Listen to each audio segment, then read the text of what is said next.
Hey everyone, hope you're doing great. Welcome back to my channel.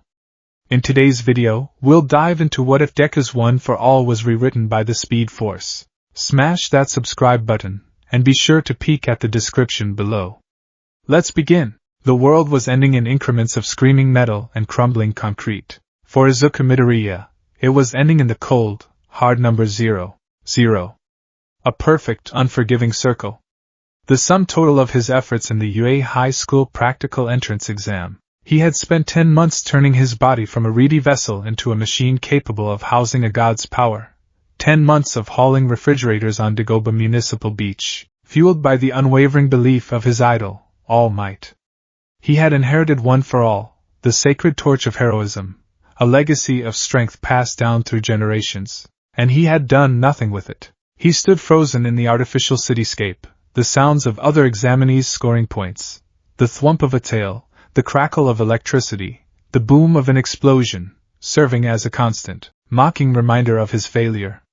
His muscles, honed by All Might's grueling regimen, were coiled tight with useless potential. The power, One for All, was a furnace roaring deep within his soul, but he couldn't find the switch to open the flue. Every time he tried to tap into it, a paralyzing fear had seized him. The fear of his own body tearing itself apart, the image All Might had so vividly painted of his limbs exploding from their sockets. So he had run. He had panicked. He had scored 0 points. It's over, a voice whispered in his mind, a venomous little thing that sounded suspiciously like Bakugo. You couldn't do it. You failed him. You failed everyone. A tremor, deeper and more profound than any before, shook the very foundations of the street. It wasn't the shudder of a 1-point or 2-point robot being dismantled. This was an earthquake given mechanical form. From around the corner of a skyscraper-like building, a shadow fell, a moving eclipse that blotted out the midday sun, the 0-pointer. It was immense, a titan of green plating and menacing red optics that dwarfed the buildings it towered over. Its head scraped the fake clouds. Its fists were the size of city buses. President Mick's voice had boomed over the intercom at the start of the exam, a cheerful warning. The 0-pointer is just an obstacle. It's worth no points, so I recommend you little listeners just run away. Everyone was taking his advice. A stampede of terrified teenagers surged past Izuku, a frantic retreat from the slow-moving, city-leveling behemoth. Their faces were masks of primal fear. Izuku's feet felt nailed to the asphalt. This was it. The final, insurmountable proof of his inadequacy. He was just a spectator in his own life, a boy who could only watch as true heroes acted. He turned to join the retreat, a bitter shame curdling in his stomach, when a small, pained cry cut through the din. Ow! Izuku's head snapped back. There, near the 0-pointer's path of destruction, was the kind girl from the orientation. The one with the rosy cheeks and warm brown eyes who had stopped him from tripping. Uraraka Ochako. She was trapped, her leg pinned beneath a slab of fallen concrete, her face pale with shock and pain. The robot's colossal foot began its inexorable descent, a shadow falling over her that promised only oblivion. And in that instant, the world simplified. 0 points didn't matter. The fear didn't matter. All Might's warnings, the months of training, the lifetime of being quirkless, it all dissolved into a single, roaring imperative. A hero saves people. Something inside him didn't just break, it detonated. The roaring furnace of One for All wasn't a distant inferno anymore. It was here. It flooded every cell, every nerve, every fiber of his being with a power so vast it felt like holding the sun in his hands. He remembered All Might's words, a desperate, last-ditch lesson screamed across a beach. Clench your buttocks, and scream this from the bottom of your heart. But another, more practical piece of advice surfaced from the frantic recesses of his mind. Legs, not arms. Spread the load. Don't focus it all in one limb. His legs became pillars of green, crackling energy. The asphalt beneath his feet spiderwebbed under the sheer pressure. He didn't think. He didn't plan. He just leapt. He shot into the air like a cannonball, propelled by a force that felt both entirely his and utterly alien. The world became a green-tinted blur.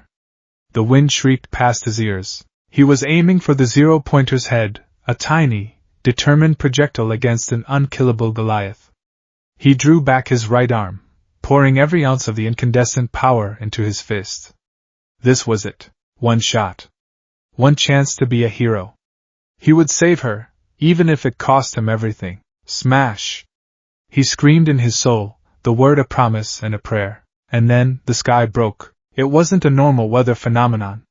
The clear blue sky, already marred by the smoke of the exam, suddenly fractured. A web of sickly, yellow-green light spread across the heavens, as if the firmament itself was cracking under a great strain. An eerie silence fell, swallowing the sounds of destruction. The air grew thick, heavy, humming with an energy that had nothing to do with quirks. From the nexus of the cracks, a storm was born. Not a storm of rain and wind, but of pure, raw energy. Lightning arced across the sky, but it was the wrong color. It wasn't white or blue, it was a deep, visceral crimson, streaked with veins of brilliant gold. It didn't crackle, it sang, a high, keening thrum that vibrated in Izuku's very bones. One bolt, thicker and more brilliant than the rest, detached from the celestial chaos. It didn't fall. It moved with intelligent, predatory speed, a crimson serpent slithering through the air. And its target, Izuku realized with a moment of pure, unadulterated shock, was him. He was suspended at the apex of his jump, a human sacrifice offered to a god he'd never known existed.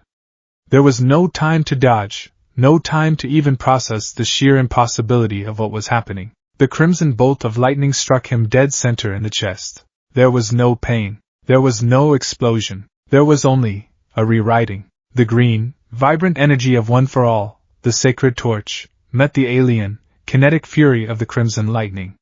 For a nanosecond they fought. Izuku felt it inside him, a war of concepts, the stockpiled strength of generations, a dense, heavy power, pushing back against the boundless, racing energy that sought to unravel everything. The green light flared, a desperate nova of defiance. But the lightning didn't seek to destroy. It sought to assimilate. It flowed into One for All, not like water mixing with water, but like a virus injecting its code into a cell. The green faltered, flickered, and was consumed. The structure of the quirk, the very nature of the power, was unmade and remade in an instant. The feeling of dense, physical might vanished, replaced by something else. Something humming, vibrating, and impossibly fast. The green light that wreathed his body died, and in its place, a new aura ignited. A deep crimson, the exact shade of the lightning that had struck him, crackled around his form, laced with the same flickering trails of gold. It didn't feel heavy. It felt weightless. Infinite. And then the world stopped moving. It wasn't a sudden stop.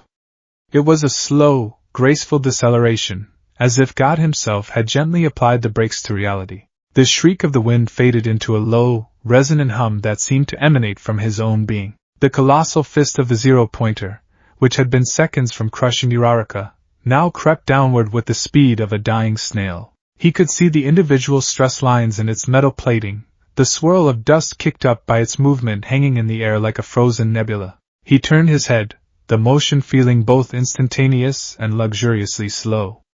Below, Uraraka was suspended in a moment of terror. A single, perfect tear was tracing a path down her cheek, but it too was frozen, a tiny, crystalline jewel of fear. The bits of rubble around her, once a chaotic explosion, now hung motionless in the air, each pebble a tiny, gray planet in a static cosmos. His mind, which should have been screaming in panic, was preternaturally calm. Thoughts weren't racing, they were flowing, each one given ample time and space to be considered before the next arrived. What is this? He looked at his hands. The crimson aura wasn't burning him. It was a part of him.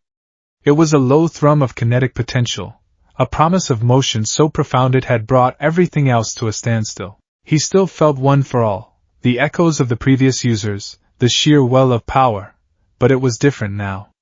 It wasn't the fuel for a punch. It was the engine core for this, the robot. Uraraka. The objective remained. But the method was new. He drew back his fist, the one he had intended to use for a world-breaking smash. He tried to channel the power into it, to create that singular, explosive impact. But his body wouldn't obey. The power wouldn't condense. It wanted to flow. It wanted to run. An instinct, primal and utterly foreign, took over. It wasn't his own. It was the instinct of the lightning, of the force that now lived in his veins. Don't push. Move. He pushed off the air itself. There was no purchase, no logic to it, but his foot found a foothold in reality, and shoved. The reaction was instantaneous. He didn't fly. He accelerated. The world, already slow, became a gallery of statues. He shot forward, a crimson comet in a frozen world. The 10 meters between him and the zero-pointer's head vanished in a span of time so small it had no name. He was there. Face to face with the impassive red optic. He could see his own reflection in it, a boy wreathed in impossible red lightning. The instinct guided him. Not one punch. Not one big impact. 1,000. His arm became a blur, even to his own hyperperceptive senses. His fist struck the robot's faceplate. It wasn't a smash. There was no bone-shattering recoil. It was a sharp, precise crack, like a stone hitting ice. Again. He hit it again. And again. And again. His fists became pistons, his arms blurs of motion. Each strike was empowered by the kinetic energy of his impossible speed. He wasn't delivering a single, overwhelming blow. He was delivering a death by 1,000 cuts in less than 1,000th of a second. Crack, crack, crack, crack, crack. The sounds layered over each other, creating a noise like a cosmic zipper being undone. He moved from its face to its neck, to the thick armor plating on its shoulder. His fists were a percussion instrument playing a symphony of destruction. Metal dented, then tore, then shredded like wet paper. Wires snapped, spraying sparks that hung in the air like fireflies. Pistons buckled and shattered under the rapid, resonant impacts. He was a living sandblaster, eroding the mechanical giant from the inside out. He ran up its arm, his feet finding purchase on surfaces that should have been sheer, his speed defying gravity. He struck the joints, the servos, the power conduits he could now perceive as glowing blue lines beneath the metal. It all happened in the space of a single, drawn-out heartbeat. To any observer on the ground, if they could even perceive it, it would have looked like a single bolt of red lightning had enveloped the zero-pointer. A flicker of crimson, and then, devastation. His work done, the instinct subsided. He pushed off the robot's crumbling shoulder, landing softly on the ground a safe distance away. He landed at the exact moment that time, tired of waiting, decided to crash back into existence. The sound hit him first. The layered cracks of his impacts all arrived at once, a single, deafening shrennk of tearing metal that was completely alien to the expected boom of a punch. The groan of the dying Goliath followed, a symphony of tortured steel. The zero-pointer didn't explode. It didn't topple in one piece. It disintegrated.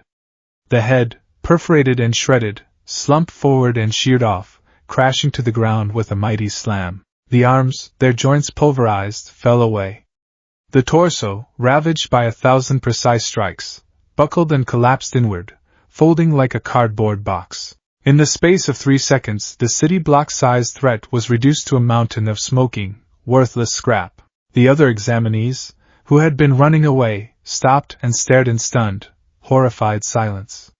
They had seen the flash of red light. They had heard the impossible noise. And now they saw the result. Their mouths hung open, their minds unable to reconcile cause and effect. Izuku stood in the shadow of the metal mountain, the crimson aura around him flickering, then sputtering out like a dying ember. And then, the cost came for him. It wasn't the sharp, clean agony of a broken bone. It was a full-system physiological revolt. First, the sensory overload. The roar of the collapsing robot, the distant sirens, the gasps of the other students, it all slammed into his eardrums at once, a cacophony that made him stagger. His vision, which had been crystal clear moments before, swam with black spots. The world tilted violently on its axis. Second, the exhaustion. It was a fatigue so profound it felt like a physical weight, pressing down on his soul. It wasn't the pleasant ache of a good workout. It was a deep, cellular depletion, as if every single calorie of energy in his body had been consumed in that single, glorious burst of speed. His heart hammered against his ribs, not with adrenaline, but with the frantic, sputtering rhythm of an engine that had run out of fuel. He felt a hunger so ravenous it was nauseating, a desperate, primal scream from his body for sustenance. He swayed, his legs turning to lead.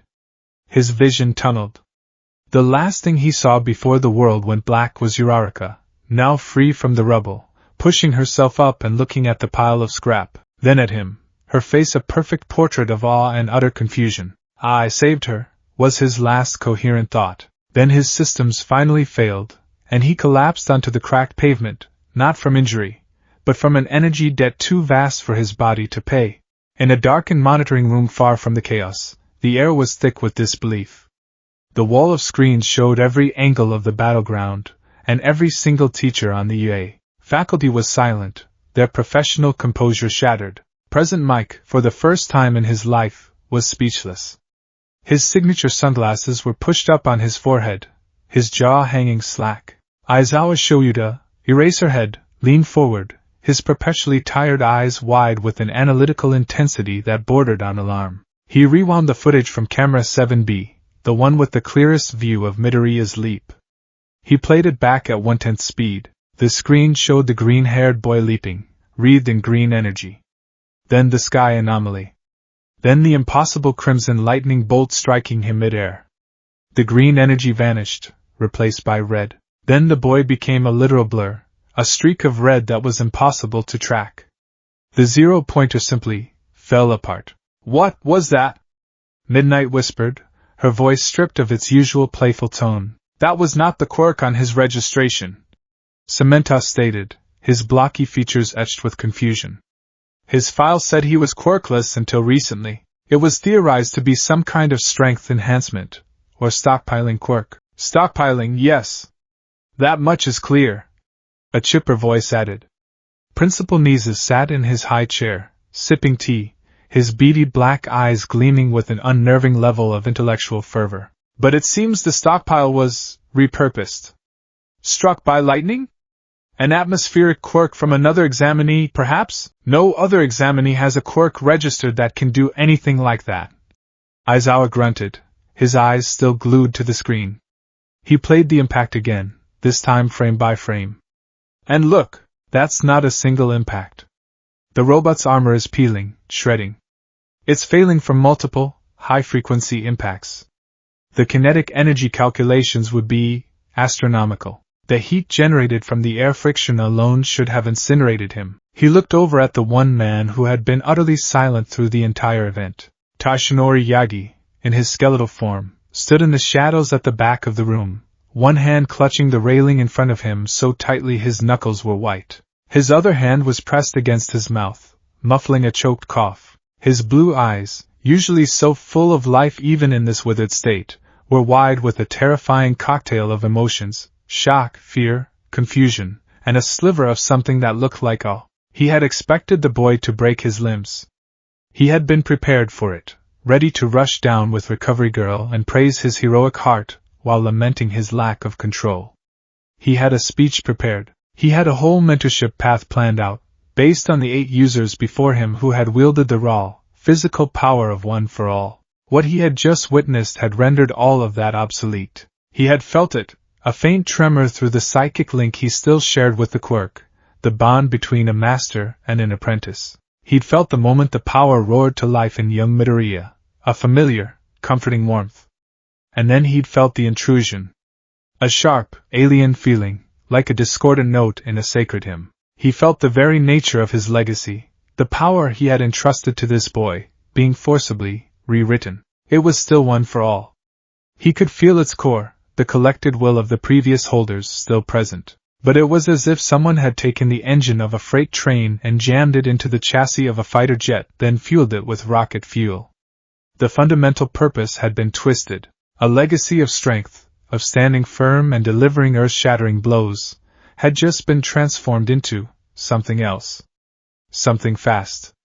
Something incomprehensible. "Tashinori," Nisa said gently, his voice pulling the former number 1 hero from his spiraling thoughts. "You seem to know the boy. Any insights?" All Might, the symbol of peace, the man who always had an answer, who always had a smile, could only stare at the screen showing the unconscious form of his successor being attended to by medics. He watched as they checked for broken bones and found none, their expressions morphing from professional concern to utter bewilderment. He had given Izuku Midoriya a sacred torch, a legacy of strength. But a bolt of lightning from a crimson sky had just turned that torch into a wildfire, and as he looked at the bewildered faces of his colleagues and the impossible footage of the Zero-Pointer's demise, Toshinori Yagi came to a terrifying, thrilling conclusion. He had absolutely no idea how to teach this boy anymore. The path forward was gone, erased, and they were all, especially young Midoriya, stepping into a completely unknown, uncharted territory, moving at a speed the world had never seen before. Awareness returned not as a gentle dawn, but as a gnawing, cavernous emptiness. Before Izuku Midoriya opened his eyes, he was conscious of the void within him. It was a hunger so profound it felt like a structural component of his being had been scooped out, leaving behind a cold, echoing space. He was a hollow drum, a drained reservoir. The last thing he remembered was a supernova of motion, the world grinding to a halt, and a symphony of destruction played out by his own fists. He remembered the promise of a hero's action, fulfilled. Then nothing. Now, there was the sterile, antiseptic smell of a clinic, a scent he knew all too well from a childhood of scraped knees and the general fragility of a quirkless boy in a superpowered world. A gentle, rhythmic beeping sounded to his left, a quiet counterpoint to the frantic, sputtering memory of his own heartbeat. The sheets beneath him were crisp and clean. He flexed his right hand, the one he had used to unleash that impossible barrage. He braced for the searing, incandescent pain of shattered bones, the agonizing throb of torn muscles he had been so thoroughly warned about. He anticipated the familiar, sympathetic lecture from a doctor or nurse. Nothing. There was no pain. Not a single spark of it. His arm felt weak, yes, but whole. His fingers curled into a fist without a hint of protest. He wiggled his toes, bent his knees under the sheets. His legs, the launch pad for his impossible leap, felt like overcooked noodles, but they were unbroken. His eyes snapped open. The ceiling was white and acoustic tiled. He was in an infirmary. And standing over him, her silhouette backlit by the afternoon sun streaming through a large window, was the diminutive form of Yue's legendary nurse, recovery girl. Her expression, usually a mix of grandmotherly concern and mild exasperation, was one he had never seen before, pure, unadulterated bafflement. "Ah, you're awake," she said, her voice lacking its usual chipper tone. She peered at him over her visor, her gaze sharp and analytical. "Good. Maybe you can explain what in blazes you did to yourself, because frankly, modern medicine is stumped." Izuku pushed himself up, his arms trembling from the effort. The gnawing emptiness in his stomach intensified, and a wave of dizziness washed over him. My arms," he stammered, looking at his limbs as if they belonged to someone else. "They're not broken?" Recovery girl scoffed, tapping a chart clipped to the end of his bed. "Boy, I wish it were that simple. Broken I can fix. A nice smooch, a bit of your stamina, and you're good as new. No, what you have here is a physiological enigma." She held up a finger. "We did a full workup. X-rays, MRIs, blood panels, the works. The results? No fractures. No ligament tears. No muscle damage beyond what's expected from strenuous exercise." She paused, letting the words sink in. Izuku stared at her, his mind struggling to catch up. No broken bones? But all might have been so clear. The power was too much. It would destroy him. "However," she continued, her tone becoming gravely serious, "your body's resource levels are, to put it mildly, catastrophic. Your blood sugar was so low I'm surprised you didn't slip into a diabetic coma. Your electrolyte levels were non-existent. Your caloric energy reserves are utterly, completely depleted. It's as if you didn't run a marathon, dearie. It's as if your body metabolized its own mass to fuel a small star for about 3 seconds. She leaned closer, her eyes narrowed. "I've seen quirks that consume stamina. I've seen quirks that require specific nutritional supplements. But I have never, in 50 years of practice, seen a quirk that uses the user's body like a blast furnace, burning through every last scrap of fuel for a single, massive output. You didn't break yourself, Midoriya. You spent yourself." The words hit him with more force than the Zero-Pointer could have. Spent. The emptiness, he felt, suddenly had a name. It was the cost. A different cost than the one he prepared for, but a cost nonetheless. I don't understand, he whispered. Join the club, she sighed, turning to a small tray. She returned with a tall plastic cup filled with a thick, murky-looking orange liquid and a handful of what looked like nutrient paste packets. Here, drink this. All of it. It's a high-calorie, high-electrolyte slurry. Tastes like chalk and regret, but it'll keep you from passing out again. And eat these. Izuku took the cup with a trembling hand and began to drink. It was as awful as she'd advertised, but the moment the viscous liquid hit his stomach, it felt like the first drops of rain on a parched desert. A faint warmth spread through him, pushing back the edges of the gnawing void. As he was finishing the last of the slurry, the door to the infirmary slid open with a soft hiss. Standing there, looking more haggard and worried than Izuku had ever seen him, was Toshinori Yagi. His skeletal form seemed even more pronounced, his suit hanging off his frame. The usual confident spark in his eyes was replaced by a deep, turbulent storm of uncertainty. "Recovery girl," he said, his voice a low rumble. "How is he?" "He's awake. And he's a medical mystery wrapped in a riddle and tied with a bow of sheer insanity," she said bluntly. "But he'll live, provided he eats the equivalent of a small farm in the next 24 hours. She turned to Izuku, her expression softening slightly. She leaned in and gave him her signature kiss on the forehead. A wave of warmth and vitality washed over Izuku, far more potent than the nutrient drink. The profound fatigue began to recede, the hollowness in his core filling with a gentle, healing energy. It wasn't a full recovery, but it was like a jump-start to a dead battery. The engine was turning over again. "My quirk can amplify your body's own healing process, but it can't create energy from nothing," she explained. "All I did was kickstart your metabolism. The rest is up to you and a balanced diet. Now, if you'll excuse me, I have a mountain of paperwork to file under things that shouldn't be possible." "Toshinori, don't tire him out." With a final, sharp look at the former #1 hero, she swept out of the room, the door sliding shut behind her, leaving Izuku alone with his mentor. The silence that followed was heavy, laden with unspoken questions. All Might pulled a stool over to the bedside, sinking onto it with a weary sigh. He didn't speak for a long moment, simply studying Izuku's face, his own etched with a profound conflict. "Young Midoriya," he began, his voice barely above a whisper.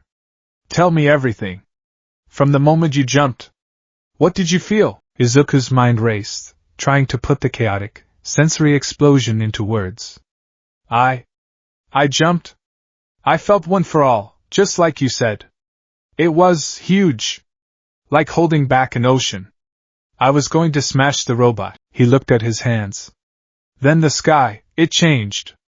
There was lightning, All Might. It was red and gold. It hit me." Toshinori nodded slowly, his face grim. "I saw it. We all did. A freak weather event, they're calling it. An atmospheric anomaly. But it wasn't. It targeted you. It didn't hurt." Izuku continued, his voice trembling slightly as he relived it. "It felt like it poured into me. And it changed one for all. The green light, it turned red, and everything. All Might, the world stopped moving. I could see the robot's fist, just hanging there. I could see Rarika's tear frozen on her face." Toshinori leaned forward, his eyes wide. "Time manipulation? I don't think so," Izuku said, shaking his head. I think I was moving. So fast that everything else seemed to stop. The power wasn't heavy anymore. It wasn't about strength. It was buzzing. It was humming. It wanted to move. When I tried to punch it, to do a smash, I couldn't. It was like the power itself refused. An instinct told me to hit it many times, very fast." He looked up at his idol, his eyes pleading for an answer. "What happened to me? What happened to One for All?" Toshinori ran a hand down his gaunt face, the picture of a man adrift in uncharted waters. "I don't know, my boy," he admitted, the words heavy with failure. "One for All is a legacy of stockpiled physical power. Simple, direct, overwhelming strength. For 8 generations, that is what it has been. What you have described is something else entirely. Something new. He took a deep, shaky breath. We need to see. We need to understand what we're dealing with. He stood up, a flicker of the old all-might determination in his eyes. Can you summon it? Just a little, like we practiced on the beach. Focus the power into your finger. Just 1%. Izuku nodded, a knot of anxiety tightening in his chest. He sat up straighter, holding out his right hand. He closed his eyes, picturing the egg in the microwave, the mantra that was supposed to prevent it from exploding. Don't be scared, just a little bit. He reached for the familiar, warm wellspring of One for All. He found it, but it was different. It was still a vast reservoir of power, but it was now overlaid with a frenetic, crackling energy. It was like trying to draw water from a calm lake that now had a high-voltage power line submerged in it. He tried to draw out a sliver of the old power, the strength. But his body wouldn't let him. It was instinctively drawn to the new energy, the crimson static. A low hum started in his chest, vibrating up his arm. I am trying, he grunted. The hum intensified. Around his hand, the air began to shimmer. Not with green sparks, but with a fizzing, crackling aura of deep red. It looked like the static on an old television screen, dyed the color of blood. His hand began to vibrate, the motion starting as a subtle tremor and quickly escalating into a violent, uncontrollable oscillation. Whoa, easy, my boy! All Might cautioned, taking a step back. I can't stop it! Izuku cried out. The vibration was so intense his hand was becoming a blur. It wasn't just shaking side to side, it felt like every single molecule was oscillating at an impossible frequency. He looked down at his vibrating hand, and his breath hitched in his throat. It was becoming transparent. He could see the white of the bedsheets through his own flesh and bone. A ghostly, shimmering afterimage of his hand was all that remained. With a surge of panic, he tried to clench his fist, and his semi-solid hand plunged directly into the solid steel frame of the infirmary bed. There was no clang of impact. No resistance. Just a strange, cold, buzzing sensation. For a terrifying second, his hand was one with the metal. AGH! He yelled, yanking his arm back with all his might. His hand slipped free from the bed frame with a sound like tearing fabric and solidified instantly, the red aura vanishing. He stared at it, panting. It was perfectly fine. He then looked at the bed frame. It too was unharmed. All Might stared, his jaw agape, his face paler than Izuku had ever seen it. Phasing. The boy had phased his hand through solid matter. This was not strength enhancement. This was a flagrant violation of the laws of physics. That was new. Izuku squeaked, his heart hammering. Try again. All Might commanded, his voice tight with a mixture of fear and scientific curiosity. But be careful. Don't think about punching. Don't think about phasing. Just feel the power. Try to feel what it wants to do. Izuku took a shaky breath. His earlier confidence shattered. He was terrified of this new power. It felt wild, untamed, and utterly alien.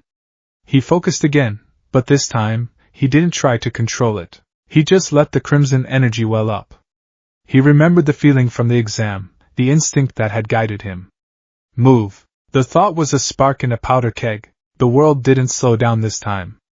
It simply ceased to exist from his perspective.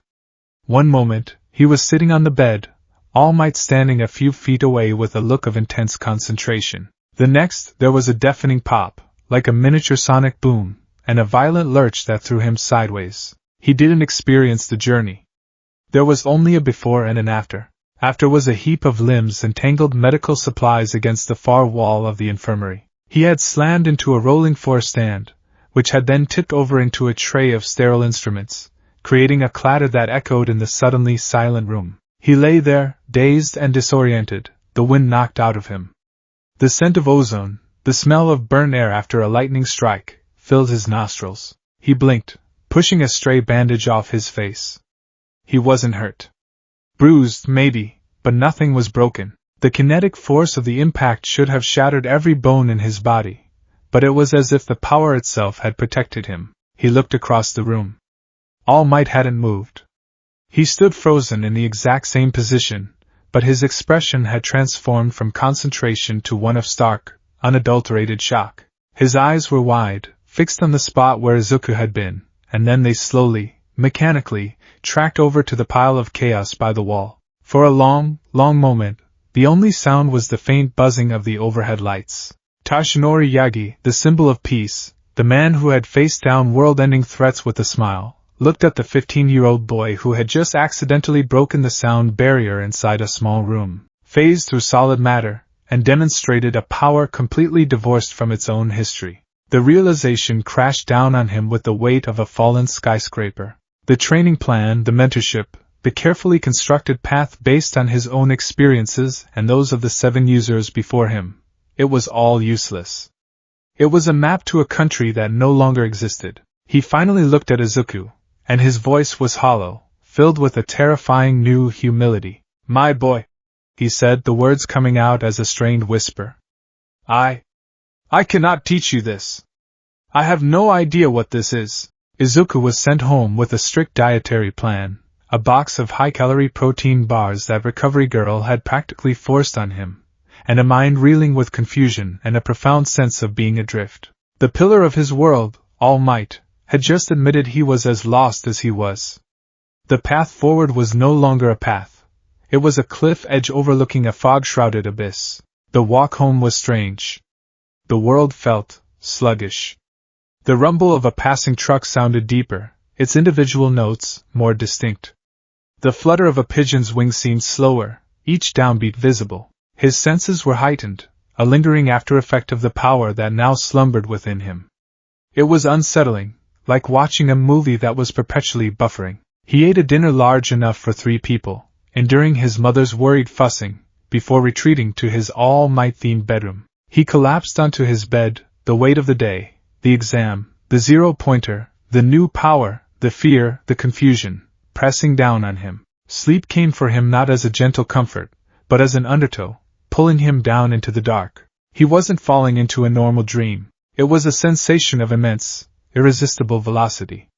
He was being pulled, dragged through a tunnel of swirling, chaotic color. The feeling of the crimson power surged through his dream self, and then he was spat out, landing with a gentle, weightless touch on a solid surface. He stood up and looked around, and his breath caught in his throat. This was not the misty, ethereal void he would have expected the inside of a quirk to look like.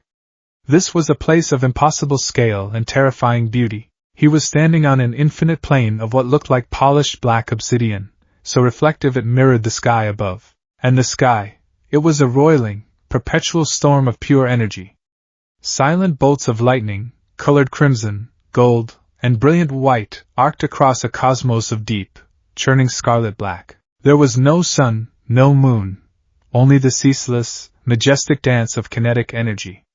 The air itself felt thick, not with moisture, but with potential. It hummed with a low, resonant frequency, a cosmic thrum that vibrated deep in his chest.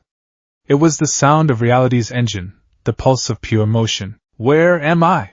he whispered, his voice sounding small and thin in the vastness. "A question we have been asking ourselves," a new voice said, calm and feminine. Izuku whirled around. Standing a short distance away were figures, 8 of them. They were shimmering, their forms indistinct, like statues carved from heat haze. He recognized the towering, muscular silhouette of All Might, and the smaller, leaner forms of others he had only seen in fleeting visions. The vestiges of One for All. They were all here, but they were as lost as he was. Their forms flickered and warped, unstable in this new environment. One figure stepped forward, her form solidifying more than the others. It was a woman with dark, shoulder-length hair and a kind but determined face. A faint crimson aura, the same as his own, flickered around her like a halo. He recognized her instantly from All Might's stories. Nana Shimura. The 7th user. She looked around not with fear, but with a deep, analytical fascination. "Incredible," she murmured, looking at her own semi-translucent hands. "The force that struck you, it didn't destroy the link, it didn't erase us. It wove itself into the fabric of the quirk." "Wove itself in? It hijacked us," another voice boomed. A burly man with dark hair tied back, his form flickering wildly, took an aggressive step forward. Daigoro Banjo, the fifth user. What did you do, kid? One for all is about power. Strength. Not this light show. Quiet, Daigoro. Another, older voice commanded. It was calm, yet carried an authority that silenced the blustering man. A slender figure, the most stable of them all besides Nana, emerged from the back. His hair was white, his features gentle but lined with an ancient weariness. He was the origin. The first.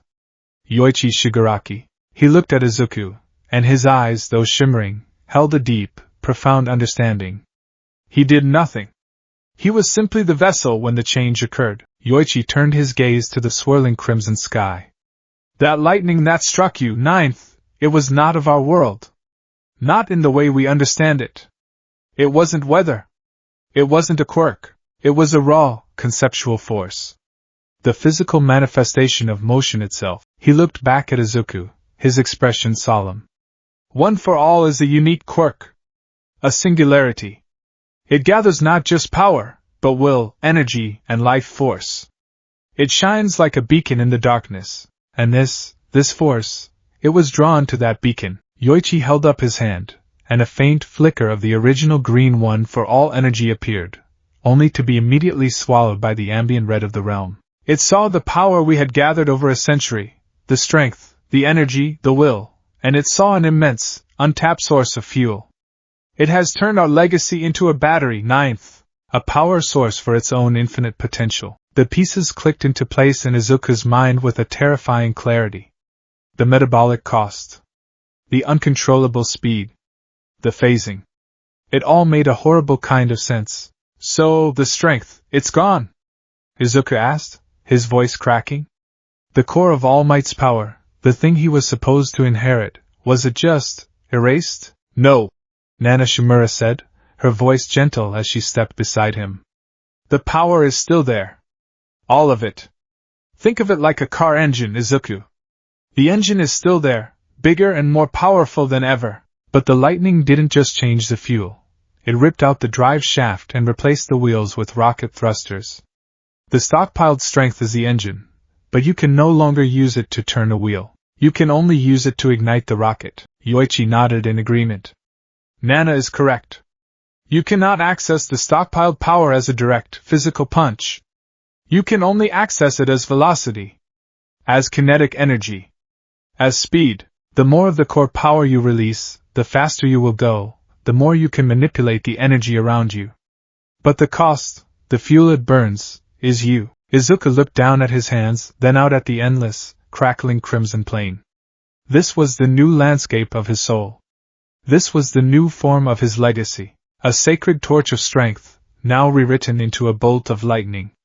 The path of his hero, All Might, was closed to him forever.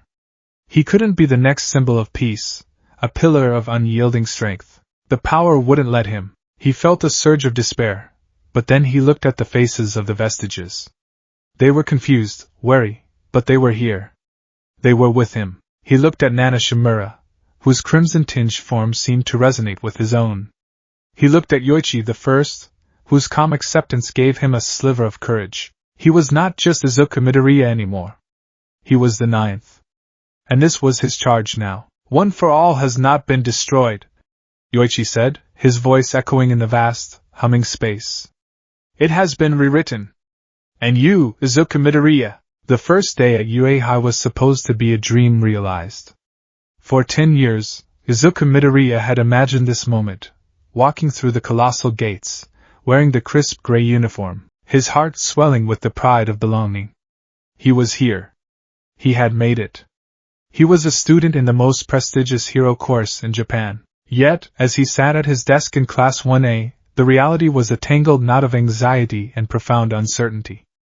The dream had come true, but the script had been violently rewritten. He wasn't just a nervous kid who'd inherited a secret power. He was a walking, talking paradox, a boy with a legacy of strength who couldn't punch and a quirk of speed he couldn't control. His very existence was an anomaly. He felt the stares of his new classmates. The news of the entrance exam's most spectacular moment had spread like wildfire. Whispers followed him down the hall. That's him, the one who took out the 0-pointer. Did you see the footage? It just fell apart. What even is his quirk? He wasn't just another student, he was a curiosity. He tried to keep his head down, to shrink into himself, but it was impossible. Seated directly in front of him was Ida Tenya, the prodigy from the esteemed Ida family, whose disciplined posture and rigid movements seemed a direct rebuke to Izuku's own chaotic energy. Ida had already tried to commend him for figuring out the true nature of the exam, a compliment Izuku had fumbled through with a flustered, incoherent reply. And then there was Kaken. Katsuki Bakugo sat 2 seats ahead, radiating an aura of barely contained fury. He hadn't spoken a word to Izuku, hadn't even looked at him, but Izuku could feel the anger rolling off him in waves. This wasn't their usual dynamic of bully and victim. This was something new. Bakugo had seen the 0-pointer fall. He had seen the impossible result of Izuku's power, and in the face of something he couldn't understand or quantify, Bakugo's explosive pride had curdled into a simmering, suspicious rage. The powerless, pebble-in-the-road Deku he had spent a lifetime tormenting had suddenly manifested a power that defied explanation, and it was eating him alive. The classroom door slid open, revealing a figure that looked like a man who had given up on life 3 decades ago, and was only now getting around to telling everyone. He was slumped in a yellow sleeping bag, resembling a world-weary caterpillar. If you're here to make friends, you can pack up your stuff now, the man mumbled, his voice a gravelly monotone.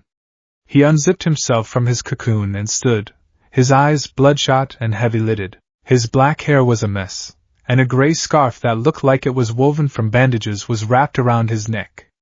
Welcome to UA's hero course. A collective wave of shock rippled through the class. This was their teacher? It took you all 8 seconds to quiet down, he continued, his tired gaze sweeping across the room. That's not going to work. Time is a precious resource. You lot aren't playing at being heroes, you're training for it. He pulled a blue gym uniform from his sleeping bag. I'm Shota Aizawa, your homeroom teacher. Get changed into these. Immediately. Meet me on the P grounds. No orientation. No welcome speech. Just a brusque command. This, Izuku realized with a jolt of fear, was the reality of UA. The locker room buzzed with nervous energy and speculation. Izuku changed quickly, his hands fumbling with the buttons. He couldn't stop thinking about Recovery Girl's diagnosis and All Might's stark admission. I cannot teach you this. He had spent the weekend trying to summon the power again, in the privacy of his room, with disastrous results. A misplaced thought had sent him phasing halfway into his bedroom wall, leaving him stuck for a terrifying minute until he could calm down enough to solidify. Another attempt had resulted in every All Might poster in his room being violently ripped from the walls by a sudden vortex of wind. He was a danger to himself, and everyone around him. And now, he was about to undergo a test administered by a pro-hero who looked like he had zero tolerance for failure. On the sun-drenched P grounds, Aizawa stood waiting, his expression as impassive as stone. Today, he announced, his voice cutting through the students' chatter. We're going to be conducting a quirk apprehension test. A collective groan went through the class. Uraraka, standing near Izuku, voiced their confusion. A quirk test? But what about the entrance ceremony? Or the orientation? If you want to be a hero, you don't have time for pointless pleasantries, Aizawa said, his tone flat and dismissive. UA is known for its freestyle educational system. That applies to the teachers as much as the students. You've been doing these tests since middle school. Your standard battery of fitness exams, but without the use of your quirks. He held up a small, sleek device. The country still insists on pretending we're all created equal by prohibiting quirk use in physical education. It's not rational. Today, we gauge your true potential. His gaze fell on Bakugo. Bakugo, you finished first in the practical exam. What was your best result for the softball throw in middle school? Bakugo swaggered forward, a confident smirk playing on his lips. 67 meters. Try it with your quirk, Aizawa said, tossing him a softball. Bakugo stepped into the designated circle, winding up his arm. The familiar, arrogant grin spread across his face. Die! He roared, a word that seemed to be his all-purpose exclamation. A massive explosion erupted from his palm, propelling the ball forward with incredible force. It soared through the air, a tiny white speck against the blue sky, leaving a trail of smoke. Aizawa watched it fly, then glanced at the device in his hand. He held it up for the class to see. The screen read, 705.2 meters. The class erupted in exclamations of awe. Whoa, 705 meters? Seriously? This looks like fun. We can really use our quirks as much as we want. Izuku felt a cold dread wash over him. Fun? This was a nightmare. His quirk wasn't a tool he could apply to a task. It was a natural disaster waiting to happen. Aizawa's next words doused the festive atmosphere like a bucket of ice water. A shadow fell over his face, replaced by a cruel, predatory grin. Fun, you say? You have 3 years here to become heroes. You think it's all going to be fun and games? His eyes narrowed, a glint of red flashing within them. So be it. The student who ranks last in total points will be judged to have no potential, and will be expelled. Immediately, panic. Pure, unadulterated panic swept through the class. Expulsion? On the first day? This was insane. That's not fair. Uraraka protested. It's our first day. Even if it wasn't, that's too cruel, and natural disasters are fair? Aizawa countered, his voice sharp as broken glass. Power-hungry villains? Cataclysmic accidents that wipe out whole cities? All of that is cruelly unfair. It's a hero's job to fight that unfairness. If you're not prepared to go plus ultra, to push beyond your limits starting right now, then you can leave. I'm a rational man. Your welcome orientation is a waste of my time and yours. His gaze, cold and unforgiving, swept over the students, lingering for a moment on Izuku. Izuku's blood ran cold. This wasn't just a test. It was a crucible designed to weed out the weak, and right now, despite the impossible power lurking inside him, Izuku felt weaker than anyone. He had no control, no finesse. All he had was a sledgehammer made of lightning. Test 1, 50-meter dash. The first event was a straightforward sprint. Students were paired off. Ida Tenya, with his powerful calf engines, was up first against a frog-like girl named Tsuyu Azui. Ida crouched, his engines humming. Recipro burst! He yelled, and shot forward, covering the distance in 3.04 seconds. It was an impressive display of controlled speed. Izuku watched, his stomach churning. He was paired with Bakugo. Of course he was. The universe had a cruel sense of humor. He stepped up to the starting line, his heart pounding a frantic rhythm against his ribs. Bakugo stood beside him, cracking his knuckles, a low growl rumbling in his chest. Don't think I don't know something's up with you, Deku, he snarled, his voice low enough that only Izuku could hear. Whatever cheap trick you used at the exam, it won't work here. I'm going to annihilate you. Izuku ignored him, focusing inward. Control. Just a little. Not a full launch. Just a push. He remembered the feeling of pushing off the air at the exam. He didn't need to break the sound barrier. He just needed to be fast. The starting pistol fired. Bakugo blasted off, using small, controlled explosions from his hands to propel himself forward like a human rocket. AP shot! Autocannon! Izuku tried to channel the crimson energy, not into a single burst, but into a continuous flow to his legs. He pushed off. The result was somewhere between a stumble and a teleport. He didn't run. He flickered. One moment he was at the starting line, the next he was 10 meters down the track, then 20, then 40. He appeared and reappeared in a series of near-instantaneous jumps, each one accompanied by a faint pop of displaced air. A trail of crimson afterimages hung in the air behind him, like frames from a corrupted video file. He crossed the finish line in a final, jarring lurch. He stumbled to a halt, dizzy and disoriented. The robotic voice from the sensor at the finish line announced his time. 0.05 seconds. Silence. The entire class, including Aizawa, stared at him. Ida's jaw was literally hanging open, his perfectly disciplined mind failing to process what he had just witnessed. 50 meters and 0.05 of a second. It wasn't just fast, it was nonsensical. It was a speed that belonged to light, not to a teenage boy.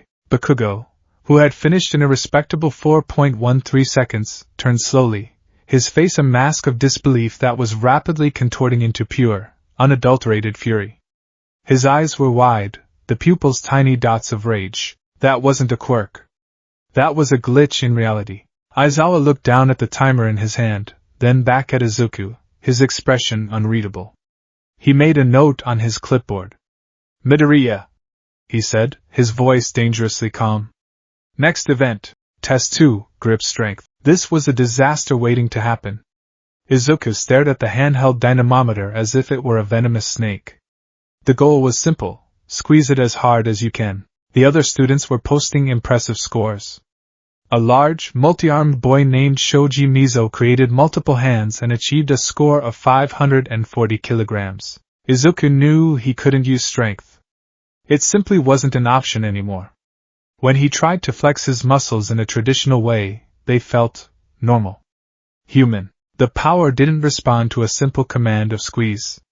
It responded to the intent of motion. What if? A desperate idea sparked in his mind, born from the memory of his hand vibrating through the bed frame. Resonance. He took the device, his hand trembling slightly.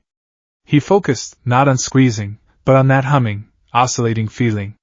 He let a tiny, controlled trickle of the crimson energy flow into his hand. The device began to hum. A low thrumming sound filled the air. His hand started to vibrate, the motion so fine and fast it was almost invisible. The numbers on the digital display began to climb rapidly. 100 kilograms, 200 kilograms, 400 kilograms, far beyond what his physical strength should allow. The internal mechanisms of the device were being shaken to their core. A little more, he thought, pushing a bit more of the energy into it. The hum rose in pitch to a high-pitched whine. The device's casing began to shudder violently in his grip. The digital display flickered erratically, showing impossible numbers before flashing an error message. Then, with a sharp crack, it shattered. The plastic casing exploded outwards, and the internal metal components, stressed beyond their limits by the intense resonant frequency, flew apart like shrapnel. Izuku yelped and dropped the remains, a smoking, useless piece of metal and plastic. He stared at his hand, then at the broken device, then at Aizawa. I'm so sorry! I didn't mean to! Aizawa just stared at the wreckage on the ground, then at Izuku. His eyebrow twitched. He didn't look angry. He looked intrigued, like a biologist who had just discovered a creature that defied all known taxonomy. Without a word, he picked up the broken pieces and tossed them into a bin. He made another note on his clipboard. The whispers in the class grew louder, now tinged with fear. What was he? Test 3, standing long jump. Izuku sailed over the sandbox, landing on the far side of the grounds. There was no finesse. He tried for a small hop and had instead launched himself 50 meters. He got full marks, but it felt like a failure of control. Test 4, repeated side steps. He tried to be controlled, to move back and forth quickly. Instead, he created 2 stationary afterimages of himself, one on each side, while he flickered between them so fast he was practically in 3 places at once. The counter clicked at a rate so high it started to smoke. Aizawa had to tell him to stop before he broke another piece of equipment. By the time they reached the final, most iconic event, the softball throw, Izuku was a wreck. He was the center of attention for all the wrong reasons. His classmates weren't looking at him with admiration, but with a mixture of awe, confusion, and fear. He wasn't one of them. He was another. Even Uraraka, who had been friendly and supportive, now kept a careful distance, her wide eyes watching his every move as if he might spontaneously combust. And Bakugo. Bakugo was a volcano on the verge of eruption. Every impossible feat Izuku performed, every law of physics he casually broke, was another shovel of earth tossed onto the coffin of Bakugo's superiority complex. Test 5, softball throw. Uraraka stepped up to the circle. With a light touch, she made the ball weightless. A gentle toss sent it sailing up, and up, and up, caught in the high-altitude winds. It floated away, never to return. Aizawa's device beeped. Infinity. A murmur of amazement went through the class. It seemed impossible to top. Then it was Izuku's turn. He stepped into the circle, the familiar white ball feeling impossibly heavy in his hand. How could he do this? He couldn't throw it with force. That was the old power. The new power was speed. An idea, both brilliant and terrifying, bloomed in his mind.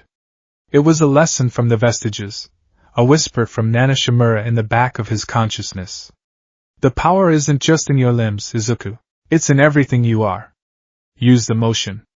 Create the force. He took a deep breath, clutching the ball. He looked at Aizawa, who was watching him with an unnerving, analytical stillness. He looked at Bakugo, whose face was a thundercloud of rage. He looked at Ida, whose expression was one of intense, academic curiosity.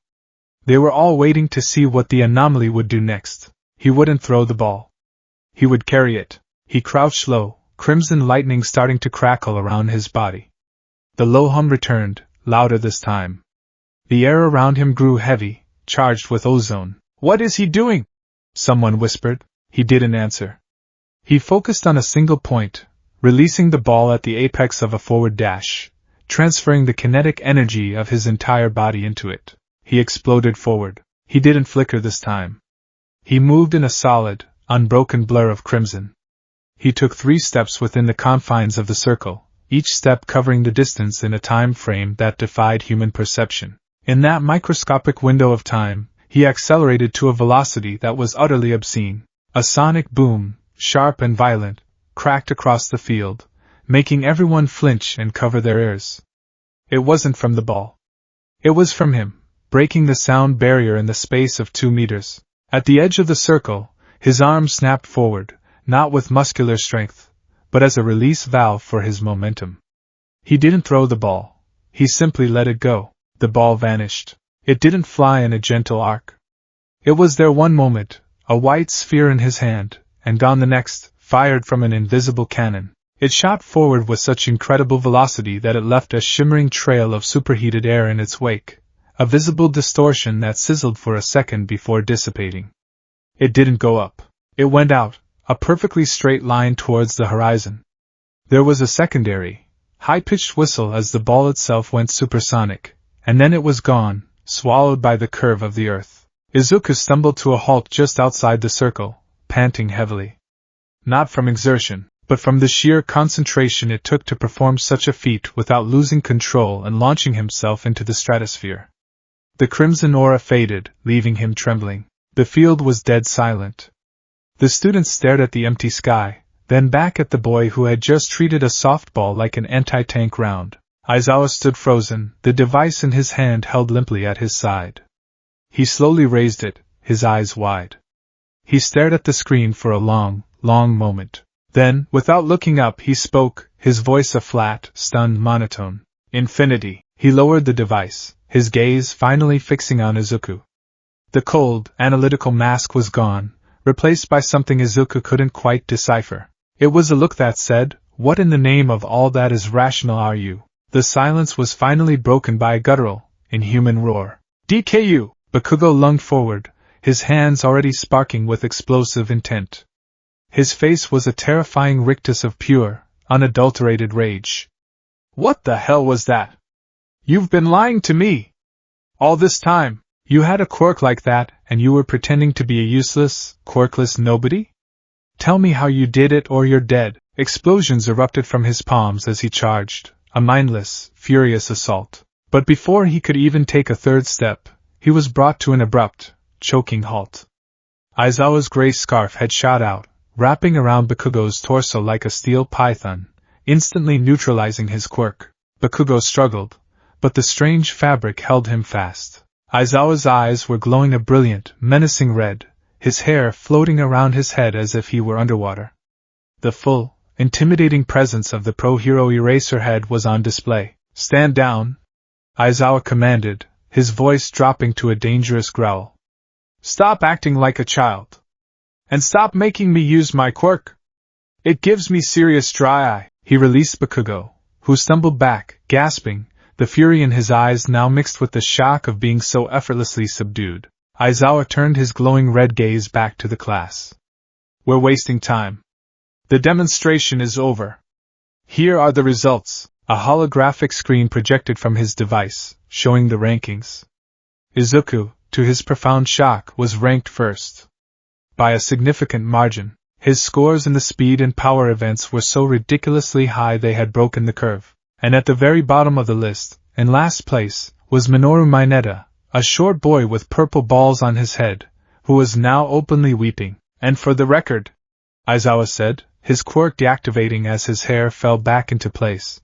The expulsion thing was a lie. The class stared at him, dumbfounded. It was a rational deception, he explained with a shrug.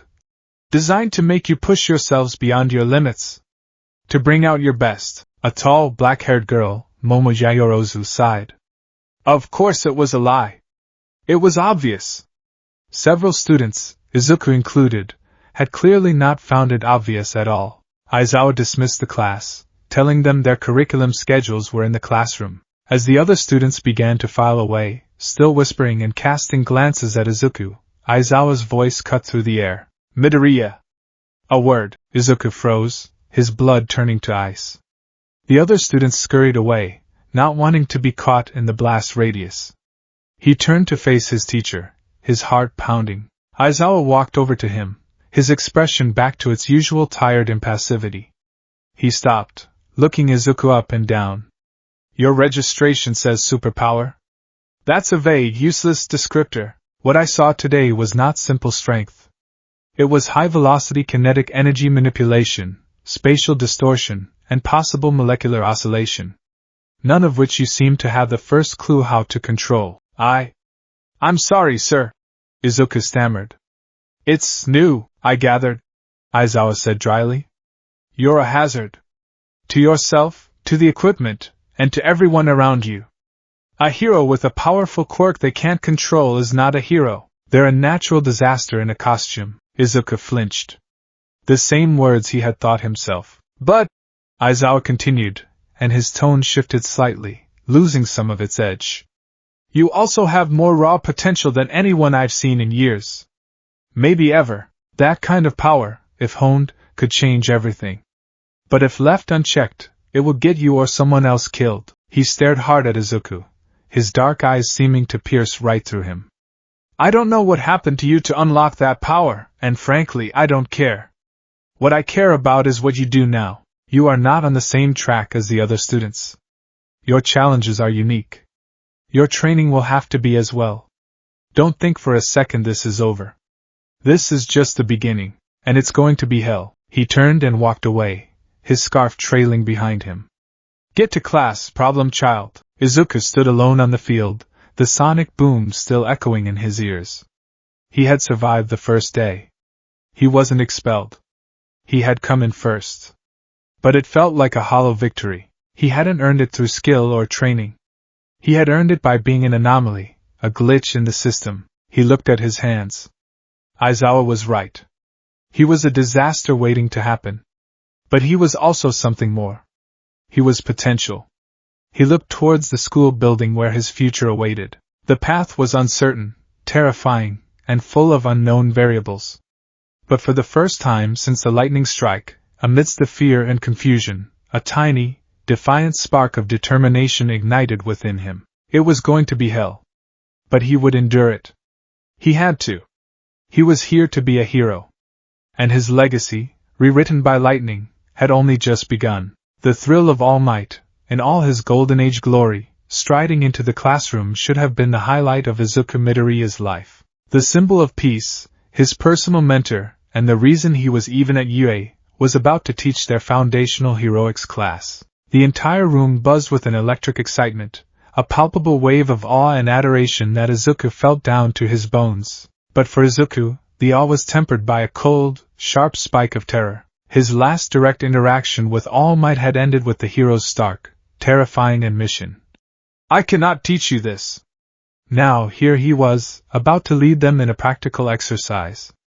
A battle trial. The very concept sent a shiver of dread down Izuku's spine. A battle meant combat, control, and precision, three things he desperately lacked. His quirk wasn't a sword he could wield. It was a thunderstorm he was trapped inside. As the class followed All Might to Ground Beta, another artificial cityscape, Izuku felt the familiar weight of his classmates' stares. After the quirk apprehension test, he had solidified his status as the anomaly. He was no longer just the nervous, mumbling boy. He was the kid who moved like a glitch in reality, who broke equipment by looking at it, who threw a softball into orbit. He was a puzzle, and he could feel the eyes of his peers trying to solve him. Ida Tenya watched him with an intense, almost academic scrutiny, as if trying to calculate the physics of his movements. Shoto Todoroki, the silent prodigy, observed him with a cold, analytical detachment, his heterochromatic eyes betraying a flicker of something Izuku couldn't name. Was it curiosity or appraisal? And then there was Bakugo. Kaken's rage had cooled from the explosive fury on the pea field into something far more dangerous, a simmering, focused resentment. He no longer screamed at Izuku. He watched him, he studied him. He was a predator waiting for the perfect moment to strike, to expose the fraud he was convinced Deku had to be. The class assembled in their brand new hero costumes, each a vibrant expression of their identity. Izuku felt a surge of warmth and embarrassment as he looked down at his own. It was a simple, dark green jumpsuit, but it was lovingly, if a little amateurishly, designed by his mother. The headpiece, with its long, ear-like protrusions and a respirator that formed a wide, eager smile, was a clear homage to his idol. It was a costume that screamed, "I want to be like All Might." A sentiment that now felt like a relic from a different lifetime. A lifetime before the lightning. All Might, booming with his signature enthusiasm, explained the exercise. "We're going to be conducting an indoor, 2-on-2 battle trial. One team will be the heroes, tasked with securing a mock nuclear weapon, while the other team will be the villains, sworn to protect it." A classic scenario. He drew the teams via lottery. Izuku's heart hammered against his ribs as the names were called. He was paired with the person who was arguably the catalyst for his entire UA journey, Uraraka Ochako. She gave him a bright, if slightly nervous, smile. Her costume was a sleek, pink and black spacesuit-like affair, practical and cute. He felt a blush creep up his neck. Then, their opponents were announced, and the villain team will be Bakugo Katsuki and Ida Tenya. A cold, heavy silence fell over Izuku's world. It couldn't be. The universe, it seemed, was not just cruel, it was a theatrical sadist. He was pitted against the two people who represented the opposite poles of his current anxieties, the disciplined, respectable speedster he couldn't hope to emulate, and the raging, childhood tormentor who was singularly focused on his destruction. Bakugo's grin was not joyful. It was a feral, predatory baring of teeth. His eyes, fixed on Izuku, promised nothing but pain and humiliation. "This is perfect," he growled, his voice a low, menacing rumble. His grenade-like gauntlets gleamed under the artificial light. "Now we finally get to see what you're really made of, you damn Deku." Ida, ever the professional, adjusted his helmet. "While our personal history is fraught, Bakugo, let us conduct this exercise with the utmost professionalism. Our objective is to win." But even his formal words couldn't hide the intensity in his gaze as he looked at Izuku. He, too, wanted answers. Uraraka shuffled her feet beside Izuku, her usual bubbly demeanor deflating slightly. "Wow, what are the odds?" she mumbled. "It feels like we drew the short straw, going up against them." She looked up at him, her round face etched with concern. "You okay, Deku? You look a little pale." Pale was an understatement. Izuku felt like his blood had been replaced with ice water. A battle. Against Kaken. Kaken, who knew his every childhood weakness, whose combat instincts were second to none, and who was now armed with a burning, personal vendetta. This is bad. This is so bad, the old, quirkless part of his brain screamed. He's going to corner you. He's going to blast you. You can't fight him. He'll tear you apart. All Might's voice boomed over the intercom in their earpieces. Hero team, you have 5 minutes for strategy before you infiltrate the building.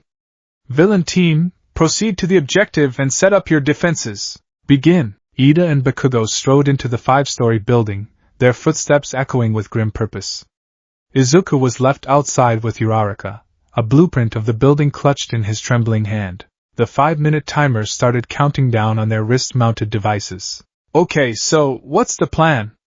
Uraraka asked, trying to sound upbeat. Bakugo will probably come straight for you, right? He seems intense. And Ida is super fast.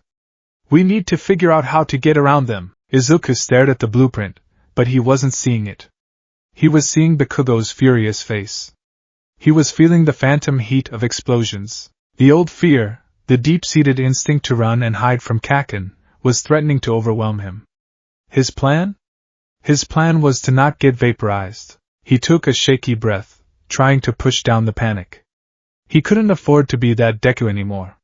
He had power now. A strange, terrifying power, but power nonetheless. What would All Might do? The question was automatic, a reflex. All Might would find the villains and smash them, but Izuku couldn't smash anything.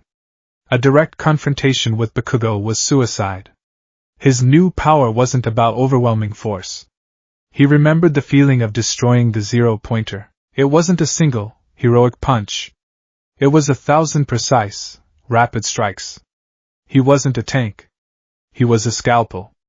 A glass cannon who could hit with incredible speed but would shatter if he took a direct hit. The fear began to recede, replaced by a cold, frantic clarity. He couldn't think like All Might. He had to think like himself. Like this new self. And in the back of his mind, a chorus of voices whispered. The vestiges. He could feel their presence, a low hum of consciousness just beneath his own. Think ninth, a calm voice that felt ancient and wise, Yoichi's, seemed to say. Your power is not just physical. It is perception. It is information, strategy. He needed a strategy that played to his new, bizarre strengths.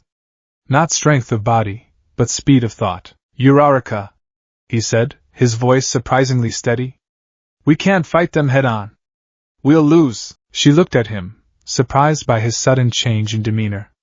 So what do? We need to know where they are, Izuku said, his eyes scanning the blueprint with a new intensity. Where the bomb is.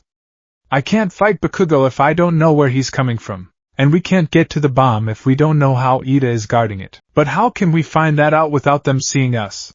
She asked. Izuku looked down at his hands, then at the towering building. An idea, insane and reckless, began to form. It was based on the out-of-control flickering from the 50-meter dash. If he could just control that. I have an idea, he said, his voice barely a whisper. It's risky. And I might need a minute to recover afterwards. But it's our only shot. He looked at her, his green eyes burning with a desperate resolve. I need you to trust me. When I give you the signal, you need to be ready to move fast. Uraraka studied his face, seeing the fear but also the sliver of determined steel beneath it. She nodded, her expression firming. Okay, Deku. I trust you. Hero Team, your 5 minutes are up. Your infiltration begins now. Izuku took a deep breath, the air tasting of ozone as a faint crimson aura began to crackle around him. He looked at the building, not as a structure of concrete and steel, but as a map to be explored. Stay here, he whispered to Uraraka. I'll be back in a flash, and then, he was gone. Inside, on the 5th floor, Bakugo was pacing like a caged tiger. The bomb, a large, papier-mâché prop, sat in the center of the mostly empty room. This is pointless, he snarled, slamming a fist against the wall. That damn nerd is just going to hide. I know him. He's a coward. He'll have that round-faced girl sneak around while he distracts me. Ida, standing rigidly by the bomb, adjusted his glasses. A sound strategy if predictable. Our best course of action is to remain here and defend the objective. Splitting up would be a tactical error. I'm not waiting for him to come to me, Bakugo retorted, stalking towards the door. I'm going to find that useless Deku and I'm going to wipe that stupid look off his face. I'll make him show me what that freakish quirk of his really is. Bakugo, wait! That's not rational, Ida protested. But Bakugo was already gone, his footsteps thundering down the hallway as he began his hunt. Ida sighed, a plume of exhaust venting from his helmet. So much for professionalism. He turned his attention back to the room, scanning the entrances, his mind calculating defense vectors. Bakugo stormed through the empty corridors of the 3rd floor, his senses on high alert. "Come on out, Deku!" he yelled, his voice echoing in the concrete labyrinth. "Stop hiding like the worthless insect you are!" He rounded a corner and froze. Standing in the middle of the hallway, his back to him, was Izuku. His green costume was unmistakable. He wasn't hiding. He was just standing there. Bakugo's lips peeled back in a savage grin. "There you are," he lunged, his right hand crackling with explosive energy. "Stun grenade!" he roared, unleashing a blinding flash of light. It was a move designed to disorient, to give him the opening for a decisive blow. But when the flash faded, Izuku was gone. "What the?" Bakugo whirled around, scanning the empty hall. He heard a noise from the floor above. "He's running!" He blasted his way up the stairwell, arriving on the 4th floor. He saw a flicker of green disappear around a corner. "You can't run from me!" he bellowed, giving chase. He turned the corner, and was met with a right hook. The punch was weak, almost pathetic. It barely connected with his jaw, a glancing blow with no power behind it. Bakugo barely felt it, but he was stunned by the sheer audacity. Deku had tried to punch him? He looked and saw Izuku standing there, his fist still extended, a look of grim determination on his face. This was it. The fight he'd been craving. Finally decided to fight back, huh? Bakugo roared, winding up for a massive explosion. Too little, too late, he swung, but his fist passed through empty air. Izuku had vanished again. At the far end of the hall, he reappeared, panting. This continued for 2 agonizing minutes. Bakugo would find him, Izuku would make a feeble attempt at an attack or a feint, and then disappear in a flicker of red light, only to reappear on a different floor, drawing him further and further away from the objective. It was infuriating. It was like trying to swat a fly that could teleport. "Stand still and fight me, you coward!" Bakugo screamed, his frustration mounting with every failed attack. What Bakugo didn't know, what no one could have known, was that he wasn't chasing one Izuku. He was chasing an afterimage. A ghost. The real Izuku was back on the ground floor, crouched behind a pillar next to Uraraka, his entire body trembling violently. Sweat poured down his face, and his breath came in ragged gasps. The crimson aura around him was gone, and he looked pale and utterly spent. The moment the trial began, Izuku hadn't run into the building. He had pushed the speed force, not to move, but to perceive. For a single, terrifying second that stretched into an eternity for him, he had accelerated his own consciousness to an impossible degree. The world had frozen. He had zipped through the entire building, a silent, intangible phantom of crimson light. He wasn't just running. He was absorbing information at a rate no human mind was meant to handle. He saw the layout of every floor, every pillar, every potential hiding spot. He saw Ida on the 5th floor, meticulously clearing the room of debris to give himself clear lines of sight. He saw Bakugo, already abandoning his post, his face a mask of rage. He saw everything. He had mapped the entire building in his mind. The process took less than 2 seconds in real time, but for him, it was an eternity of sensory input that left his brain feeling like a fried circuit board. The metabolic cost was immense, almost as bad as his collapse at the entrance exam. He'd stumbled back to Uraraka, a high-pitched ringing in his ears, every muscle screaming from the caloric burn. He'd then used the last dregs of his accessible energy to create a speed mirage, a solid light construct of himself, a hyper-realistic afterimage that he could direct with his thoughts. It was a desperate gamble, a trick he'd only theorized about with Nana Shimura in his dreams. It was this mirage, this puppet of light and speed, that Bakugo was now furiously and fruitlessly chasing. "Deku! Are you okay?" Uraraka whispered, her hand hovering near his shoulder, afraid to touch him. "You look awful." "I'm fine," he rasped, forcing himself to take a deep, steadying breath. He popped a high-calorie energy bar from a pouch on his belt and began to eat it, the sugary paste tasting like salvation. "I know where they are. I know their plan." He looked up at her, his eyes clearing as the energy started to seep back into his system. "Kakin is on the 4th floor, hunting a ghost. Ida is alone, guarding the bomb on the 5th. He's cleared the room, so a stealthy approach is impossible. He'll see us coming. Uraraka's eyes widened in amazement. You figured all that out already? How? No time, Izuku said, getting to his feet, his legs still a little shaky. Kaken will figure out he's being tricked soon. We have to move now. The direct route is a dead end, but... He pointed at the blueprint on his wrist device. There's a load-bearing pillar that runs through the center of the building. It passes right through the floor of the room Ida is in. He looked at her, then at her hands. Your quirk, you can make things weightless, right? What happens if you use it on a person? They float, she said. I can control it, kinda. But if I make them too light, they just fly up to the ceiling. Good, Izuku said, a plan solidifying in his mind, forged in the crucible of his hyper-accelerated thoughts. That's exactly what I need. He explained the plan in a series of quick, sharp sentences. It was audacious. It was unorthodox. It was completely insane. And it was their only chance. Uraraka stared at him, her mouth slightly agape. Then, a huge, determined grin spread across her face. I love it! Let's do it! On the fourth floor, Bakugo was about to lose his mind.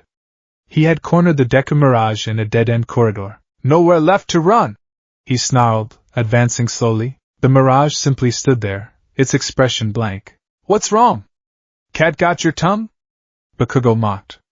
Or did you finally run out of cheap tricks? He lashed out with a quick, non-lethal blast, aiming for the Mirage's feet. The explosion hit the spot where it stood, and the image dissolved into a faint shower of red sparks, like dying embers. Bakugo froze. He stared at the empty space, the smell of nitroglycerin filling the air. He looked at his hands. He looked back at the empty space. It wasn't a teleport. It wasn't super-speed evasion. It was an illusion. A fake? He tricked me, Bakugo whispered, the realization dawning on him with the force of a physical blow. All this time, he'd been chasing a shadow. A diversion. While he was up here on a wild goose chase, the real Deku and that round-faced girl were. The bomb! He whirled around, a roar of pure, undiluted fury ripping from his throat, and began blasting his way back towards the fifth floor. But he already knew, deep in his gut, that he was too late. On the floor directly below the objective, Izuku and Uraraka stood beside a massive concrete pillar. You ready? Izuku asked, his body now thrumming with a fresh wave of crimson energy from the protein bar. He was still depleted, but he had enough for one last push. Ready! Uraraka said, placing her hands on his shoulders, her pinky pads pressed against the fabric of his costume. Now! Izuku yelled. Uraraka activated her quirk. Release! The sensation was bizarre. Izuku's weight vanished. He felt a sudden, powerful buoyancy, as if he were tied to a helium balloon. At the same instant, he tapped into the speed force. He didn't run up the pillar. He ran around it. He became a crimson blur, a living vortex of kinetic energy, his feet striking the concrete pillar thousands of times per second. He wasn't trying to damage it. He was creating a powerful, localized tornado, a cyclone contained within the small room. The air pressure plummeted at the center of his vortex and skyrocketed at the edges, creating a violent, focused updraft. Uraraka, now! He screamed over the roar of the wind he was generating. Uraraka, who had been bracing herself against the gale, took a running leap into the center of the pillar, right into the eye of his man-made storm. The powerful updraft caught her instantly, launching her upwards with incredible force. On the floor above, Ida heard a strange, roaring sound from below. Before he could react, the floor directly beneath his feet exploded upwards. It wasn't a destructive explosion. A perfect circle of the concrete floor, weakened by the intense air pressure from below, blasted upwards like a manhole cover on a burst water main. Riding the column of air and debris, a figure shot into the room. Uraraka. Comet home run!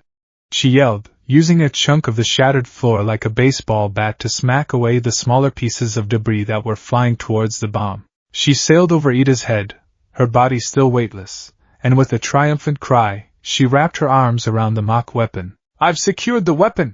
She shouted into her comm. The air horn blared through the building, signaling the end of the match. Hira team! Why yins? All Might's voice boomed, filled with an almost manic level of excitement. The wind from below died down instantly. Gravity reasserted itself, and Uraraka, still clinging to the bomb, landed softly on her feet. Ida stood frozen in the middle of the room, covered in dust, his helmet askew.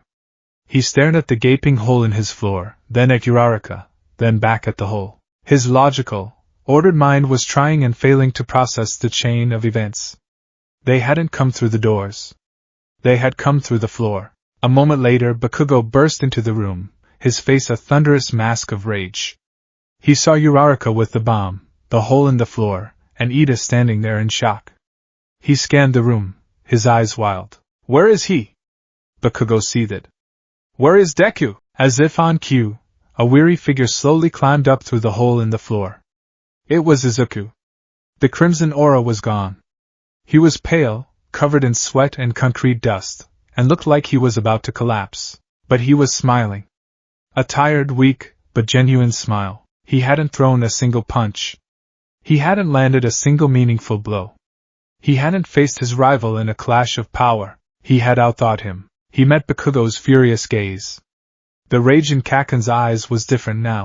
The contempt was still there, but it was joined by something new, something Bakugo had likely never felt in his life when it came to Izuku Midoriya: confusion.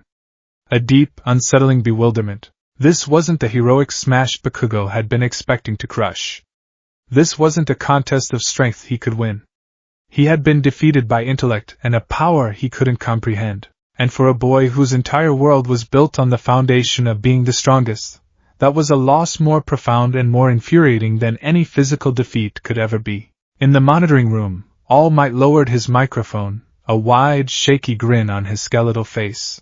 The other students were in an uproar, shouting questions, trying to understand the bizarre strategy they had just witnessed. He used reconnaissance, misdirection, environmental manipulation, and teamwork. All Might murmured to himself, a new kind of pride swelling in his chest. He didn't try to be me. He used that terrifying new power to be a completely different kind of hero. The torch of strength had been reforged in lightning. And today, for the first time, Izuku Midoriya had shown the world that a hero didn't always need to be a mighty fortress. Sometimes, he just needed to be a flash of inspiration, moving at the speed of thought. The Unforeseen Simulation Joint, or USJ, was a cathedral built in tribute to chaos. Under a colossal glass dome, meticulously crafted disaster zones sprawled in every direction, a churning maelstrom of a shipwreck zone, a blazing inferno of a fire zone, the treacherous inclines of a landslide zone, and the crumbling facades of a ruined cityscape. It was UA's state-of-the-art training facility, a place where aspiring heroes could learn to save lives in any environment imaginable. For the students of Class 1A, it was a playground of heroic potential, their faces lit with the eager glow of adventure. For Izuku Midoriya, it was a sensory nightmare. The sheer scale of the place, the cacophony of the artificial storm and the crackle of the faux fire, the sheer volume of space. It was all a low-grade hum against his heightened perceptions. Ever since the quirk apprehension test, the world had felt permanently stuck in a slightly lower frame rate. He could perceive the individual beats of a bird's wings, the subtle shift in air pressure before a door opened. Here, in this massive biodome of orchestrated disasters, the sensory input was almost overwhelming. It made his teeth ache. He stood with his classmates, listening to the Pro Hero 13 explain the finer points of rescue work. The bubbly, spacesuit-clad hero spoke of quirks that could kill, and the vital importance of using their powers to save, not to harm. It was a message that resonated deeply with Izuku. His own power, the Crimson Comet as some of his more imaginative classmates had started calling it, was a terrifying weapon. He had seen its destructive potential, but in the battle trial, he had used it to create, to strategize, to lift his partner to victory. He had used it to help. That was the key. His thoughts were interrupted by a sudden, jarring flicker in the dome's lighting. The water in the central fountain sputtered and died. A chill, unlike the controlled climate of the facility, washed over them. In the center of the main plaza, 50 meters below their entrance platform, the air began to warp and shimmer. A pinprick of darkness appeared, swirling like smoke, then rapidly expanded into a roiling, shadowy vortex of deep purple and black. It was ugly, unnatural, and radiated a palpable wrongness that made the hair on Izuku's arms stand on end. "Whoa, is this part of the training?" Kirishima asked, his usual enthusiasm tinged with confusion. "They're starting already?" Aizawa, standing beside 13, tensed instantly. His usual lethargic demeanor vanished, replaced by the sharp, predatory focus of Eraserhead. "No," he growled, his voice a low, dangerous command. "Stay back. Those are real villains." From the heart of the purple miasma, figures began to emerge. Dozens of them.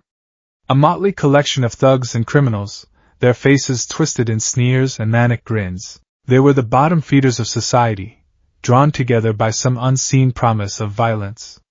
But it wasn't just the sheer number of them that was terrifying. It was the figures who emerged last. One was a hulking, monstrous beast, its skin a dark, unnatural purple-black.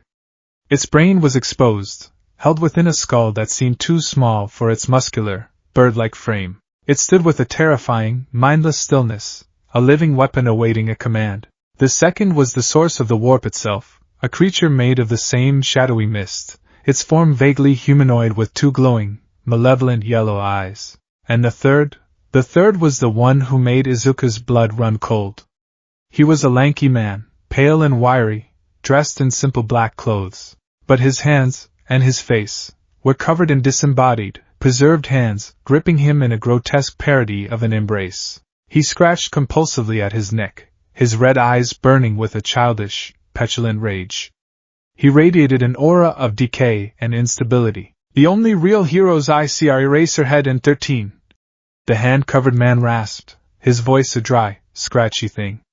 "Per the schedule we procured, All Might was supposed to be here.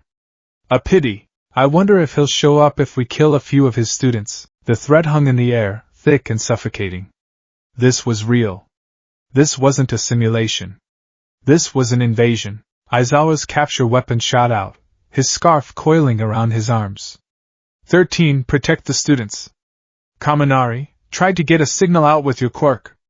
He adjusted his yellow goggles. The rest of you, don't even think about fighting. He launched himself from the platform, a dark angel of vengeance plummeting into the sea of villains below. He was a whirlwind of motion, his quirk erasing glare flashing as he used his capture weapon to slam villains into each other, neutralizing their powers and their bodies with brutal efficiency. He was one man against 50, and for a terrifying, glorious moment, he was winning, but the students were still trapped.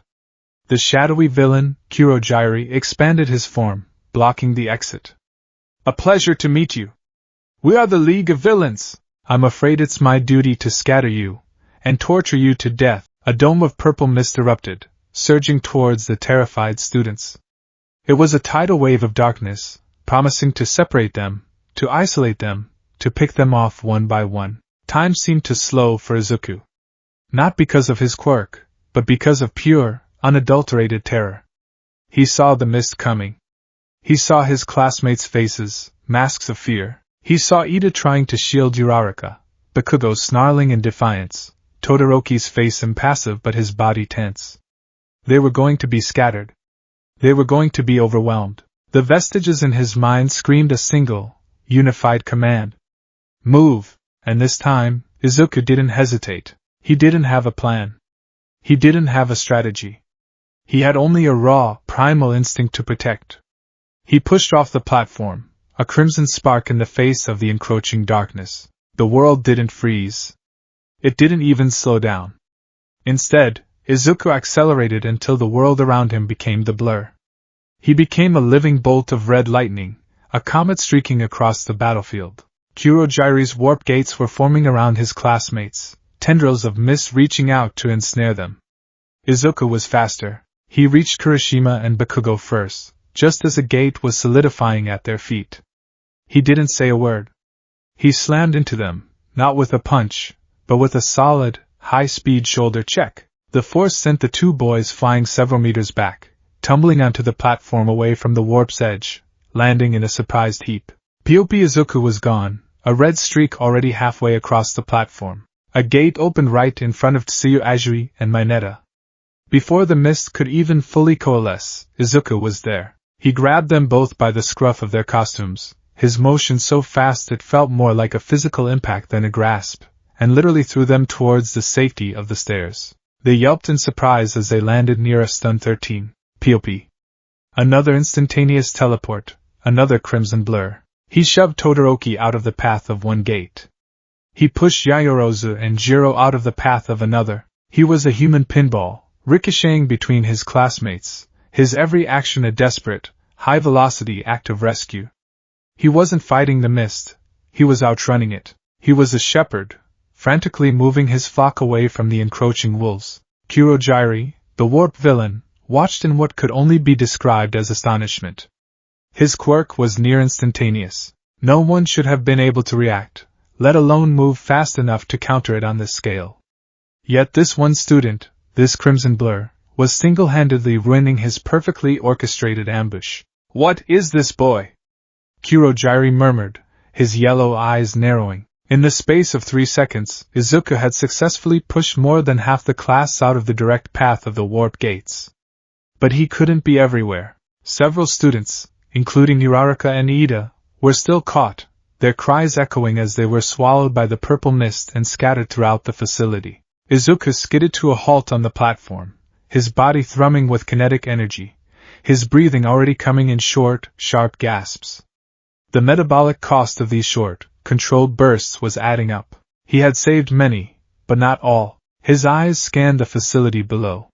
He saw his classmates, teleported into the various disaster zones, already surrounded by villains. He saw Aizawa, still fighting valiantly in the central plaza, but now he was beginning to be overwhelmed.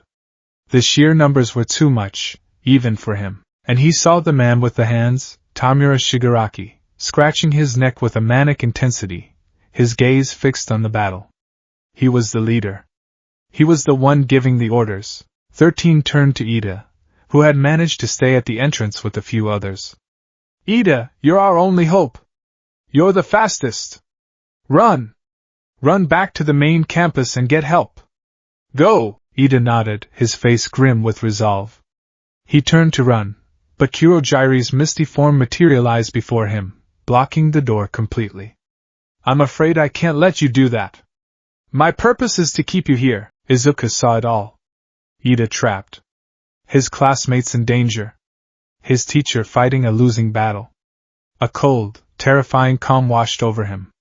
The panic was gone, burned away by the friction of his own speed. There was no time for fear. There was only time for action. He took a deep breath, crouched low, and the crimson lightning crackled around him, more intensely this time. This is going to hurt, he thought. He wasn't just going to push. He was going to run. He launched himself from the platform. He didn't plummet towards the plaza. He ran down the colossal staircase, his feet barely touching the steps. He was a crimson river flowing downwards, so fast that he looked like a solid line of red light to the few students still at the entrance. He hit the central plaza and didn't stop. He became a blur of motion, a one-man rescue operation moving at the speed of sound. His first stop was the shipwreck zone. Tsuyu Azui, Mineta, and Uraraka were in the water, a boat beneath them being torn apart by villains with aquatic quirks. A shark-like villain lunged for the boat. Before his jaws could snap shut, a powerful vortex of wind hit the water. Izuku, running in a tight circle on the surface of the lake, his speed allowing him to defy gravity and treat the water like a solid surface, created a miniature waterspout. The vortex sucked the shark villain up and flung him into a group of his comrades on the shore, knocking them down like bowling pins. "Deku?" Uraraka cried out in disbelief. "Get to shore! I'll handle these guys!" Izuku yelled, his voice distorted by the speed at which he was moving. He didn't wait for a reply. He zipped across the water, a series of precise, non-lethal chops to the back of the necks disabling the remaining waterbound villains in less than a second. He was a phantom, striking and vanishing before they could even register his presence. Pop. He was gone, a red streak heading for the landslide zone. There, Todoroki had already frozen most of the villains, his power overwhelming and absolute. But a few were climbing up from behind, ready to ambush him. Izuku appeared on the ridge above them. He didn't fight them. He stomped his foot, vibrating it at a high frequency. The ground beneath the climbing villains crumbled, sending them sliding back down to the bottom of the slope where they landed in a heap. Todoroki glanced up, his heterochromatic eyes widening slightly as he saw the red afterimage fade. He had seen the blur, felt the tremor. Midoriya was not fighting in one zone. He was a presence in all of them. Izuku didn't stop. He appeared in the fire zone, creating a powerful gust of wind by running back and forth to give Ojiro, the boy with the tail, an opening to escape a ring of fire. He zipped through the ruin zone, disarming a dozen low-level thugs with a series of high-speed maneuvers before Kirishima and Bakugo even had a chance to throw a proper punch. He wasn't engaging in battles, he was ending them before they could begin. He was a living, breathing cavalry, arriving everywhere at once. He was a force multiplier. His presence didn't just add another fighter to each zone, it broke the villains' morale. They had come prepared for a group of scared students. They were not prepared for a Crimson Spectre that moved faster than sight, a force of nature that struck from nowhere and was gone before you could even scream. In the central plaza, Tamura Shigaraki had stopped scratching his neck. He was watching the chaos, his head tilted like a curious bird. The red blur. It was everywhere. His cannon fodder, his disposable army, was being dismantled with an efficiency that was both insulting and fascinating. Kurojiri, he rasped, his voice dangerously quiet. What is that? The file on the students. It mentioned a boy with a simple strength enhancement quirk. That is not strength enhancement. I do not know, Tamura Shigaraki. Kurojiri's misty form replied from his side, having returned from his post at the door. His speed is illogical. He seems to be everywhere at once. Shigaraki's eyes narrowed, a cruel, childish glee beginning to light them up. This was an unexpected variable. A rare mob in a video game. A glitch in the system. And he loved to exploit glitches. A speedster, he mused. Fast. But is he strong? Is he durable? He pointed a single, trembling finger at Aizawa, who was now fighting the hulking monster, the Nomu. Aizawa's quirk was useless against the beast. The Nomu caught his arm, snapping it like a twig. It slammed him into the ground, his head cracking against the concrete with a sickening thud. Izuku saw it. His enhanced perception caught the whole, horrifying sequence. The snap of bone. The spray of blood. The limp, broken form of his teacher. A cold, primal rage, hotter than any fire, coursed through him. It wasn't the slow burn of one for all's stockpiled power. It was the white-hot fury of the speed force. The world seemed to tint red. Nomu, Shigaraki said, his voice laced with a playful sadism. Forget the erasure hero. He's boring now. Your new target. He raised his finger and pointed directly at the red blur that was streaking towards them from the ruin zone. Kill the fast one. The Nomu dropped Aizawa's broken body and turned, its blank, lifeless eyes fixing on the approaching crimson comet. It let out a guttural, inhuman roar, a challenge to the impossible boy. Izuku didn't slow down. He poured every ounce of his remaining energy, every calorie he had consumed, into his legs. The ground cracked beneath his feet as he accelerated past the speed of sound, a visible cone of vapor forming around him. He was no longer thinking about non-lethal takedowns. He was thinking about his teacher, bleeding and broken on the ground. He drew back his fist, and for the first time, he tried to combine the old power with the new. He tried to focus not just the kinetic energy, but the core of one for all strength into a single, devastating point. A true, lightning-infused smash. He reached the Noma.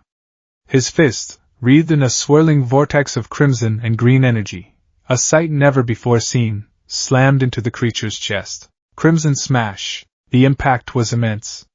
A shockwave erupted from the point of contact, tearing up the plaza floor and sending a gale-force wind blasting outwards. It was a punch that carried the kinetic force of a freight train and the explosive power of a legacy. It was a blow that should have turned the Nomu into a fine paste, a blow that would have made All Might proud. The Nomu's feet scraped back a few inches on the concrete, and that was all. Izuku stared in horror.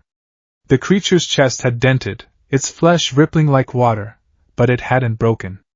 The energy, the sheer, overwhelming force of his attack, was being absorbed. It flowed into the Nomu's dark skin, causing it to glow faintly before dissipating with no effect.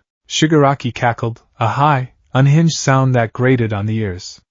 You see? You see? Our Nomu was designed for this. It has super regeneration and shock absorption. It was created to withstand All Might's 100% smashes. What's a little fast punch going to do? The Nomu's massive hand shot out, impossibly fast, and grabbed Izuku's arm. The one he had just used to punch it. Izuku felt a grip like a hydraulic press, threatening to crush his bones to powder. The creature was strong. Terrifyingly strong. His mind raced. His ultimate attack, his one shot, had failed. The perfect counter to his old power was also the perfect counter to his new one. He couldn't punch his way out of this. He couldn't bludgeon a creature that simply ate kinetic energy for breakfast. He was trapped. His arm was about to be pulverized. He was going to die. Don't hit it, a voice whispered in the depths of his mind. It was calm, cool, and feminine. Nana Shimura. She was clearer now than she had ever been, her consciousness surging forward in his moment of mortal peril. The old ways won't work, Izuku. You are not a hammer. You are the storm. Her voice was a lighthouse in the fog of his panic. The power isn't just kinetic. It's a raw, fundamental energy. The lightning that made you, it's a part of you now. Don't try to punch the Nomu. Overwhelm it. Release it all. Release it all. Not as a punch, but as pure, untamed energy. Izuku stopped struggling. He stopped trying to pull away. He looked the Nomu in its blank, dead eyes. And he let go. He didn't just tap into the speed force. He opened the floodgates. He took the core of One for All, the century of stockpiled power, and used it not as a source of strength, but as a catalyst, an engine to draw in the very energy of the speed force dimension he had visited in his dreams. The crimson aura around him exploded. It wasn't just a crackle anymore. It was a raging inferno of red and gold lightning, a maelstrom of raw, kinetic power. The ground beneath him shattered. The air itself began to scream as it was superheated. He began to vibrate, not just his hand, but his entire body, oscillating at a frequency that blurred his form into a solid column of crimson light. He phased his arm out of the Nomu's grip, the creature's hand passing harmlessly through his intangible form. And then, he started to run. He didn't run away. He ran in a tight, perfect circle around the hulking, confused Nomu. Faster and faster he went, a scarlet ring of light closing in on the creature. He was a living particle accelerator, building up a charge of static and kinetic energy that defied all scientific explanation. The air crackled. The stones of the plaza floor were ripped from their moorings, pulled into the vortex he was creating. A miniature tornado of crimson lightning and debris began to form, with the Nomu trapped at its calm, still center. Shigaraki's jaw dropped, his playful demeanor vanishing, replaced by genuine shock and a flicker of fear. What is he doing? Izuku poured more and more power into his run, the voice of Nana Shimura and the other vestiges urging him on. He was pushing past his limits, past the point of exhaustion, burning through his very life force. He could feel his body screaming in protest, but he ignored it. The vortex became a storm. A contained, localized hurricane of pure, weaponized speed.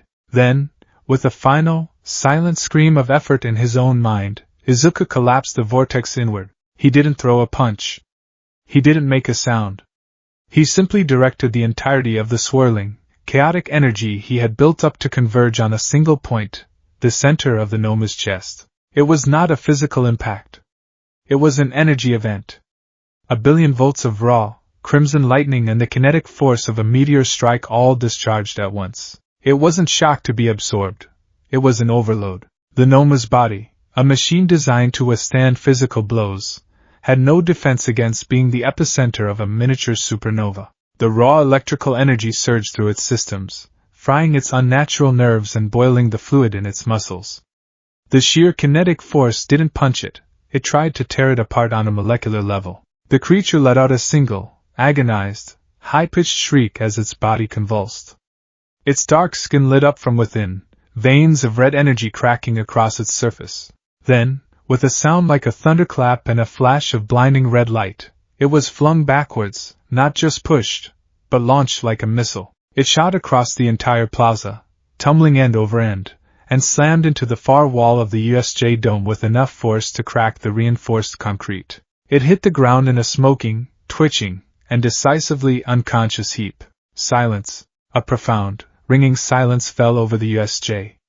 The remaining low-level villains, who had been watching the confrontation, were frozen in sheer, unadulterated terror. The students, scattered across the facility, stared at the scene, their minds unable to comprehend what they had just witnessed. In the center of the plaza, in the middle of a newly formed, shallow crater, Izuku Midoriya stood alone. The crimson aura was gone. Smoke, or perhaps steam, rose from his body. His clothes were singed. He was panting, his chest heaving, his body trembling from a level of exertion that should have killed him. He swayed on his feet, the world a dizzying gray blur. He had done it. He had defeated a monster designed to kill All Might. And he had done it in a way All Might never could have. The massive doors to the USJ blasted open. And standing there, his face a mask of fury and grim determination, was All Might. He was not smiling. He had arrived, the cavalry was here. But he had arrived to a battle that was already over. He saw the scattered, terrified villains. He saw his injured colleague, and he saw his successor, his boy, standing victorious over a monster, surrounded by the evidence of a power that was beautiful, terrifying, and utterly, terrifyingly, new.